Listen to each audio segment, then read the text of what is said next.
ఇంటికి చేరామన్న ఆనందం ఆమె కళ్ళల్లో ఎంతుందో నేపాల్లో జరిగిన ఘటన తలుచుకుంటే అంతే భయం కూడా ఉంది. విశాఖపట్నంకు చెందిన సుజాత ఆమె భర్తతో కలిసి 10 రోజులు నేపాల్ యాత్రకు వెళ్లారు.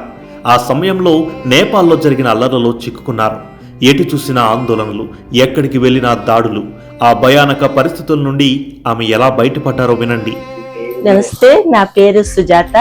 మా వారు ఎల్ఐసిలో పనిచేస్తారు. మేము ఎల్ఐసి నుంచి 10 మంది ఫ్రెండ్స్ అందరం కలిసి సరదాగా నేపాల్ ట్రిప్ వెళ్ళాము చూడడానికి. 10 రోజులు వెళ్ళినప్పుడు మేము పోఖ్రాలో హోటల్ గుడ్విల్లో దిగి మా లగేజ్ అంతా అక్కడ పెట్టేసి ముక్తినాథ్కి మామూలుగా సింగిల్గా ఒక హ్యాండ్ బ్యాగ్ పట్టుకుని వెళ్ళాము.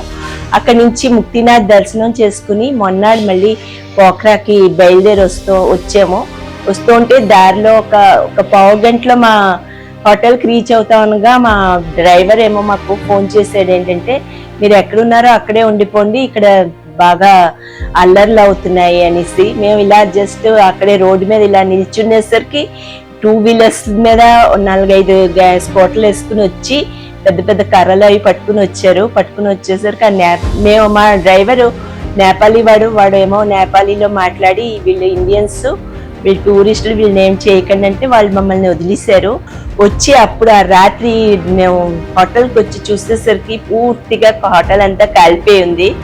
అప్పుడు వెంటనే మా ట్రావెల్స్ అతనేమో వాళ్ళని ఇంకో హోటల్కి మాకు వెళ్ళమని చెప్పి ఏర్పాటు చేశారు. మేము అక్కడ ఆ హోటల్కి ఆ రాత్రి వెళ్ళేసరికి 9:30, 10 అయిపోయింది.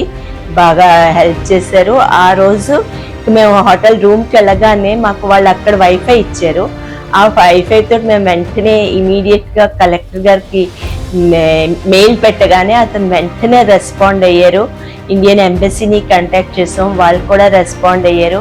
అక్కడి నుంచి పొద్దున్నుంచి వాళ్ళందరూ మమ్మల్ని మానిటర్ చేస్తూ ఎవ్రీ 2 అవర్స్కి మాకు ఫోన్ చేస్తూ మీరేం టెన్షన్ తీసుకోకండి, మేము మీతో ఉన్నాం, మీకు అన్నీ మేము చూసి పెడతాం అనేసి వాళ్ళు ఎప్పటికప్పుడు రిపోర్ట్ ఇస్తూ మమ్మల్ని ఎప్పటికప్పుడు ఎలా ఉన్నారు అనుకుంటూ ఆ రోజంతా మమ్మల్ని చాలా మానిటర్ చేశారు.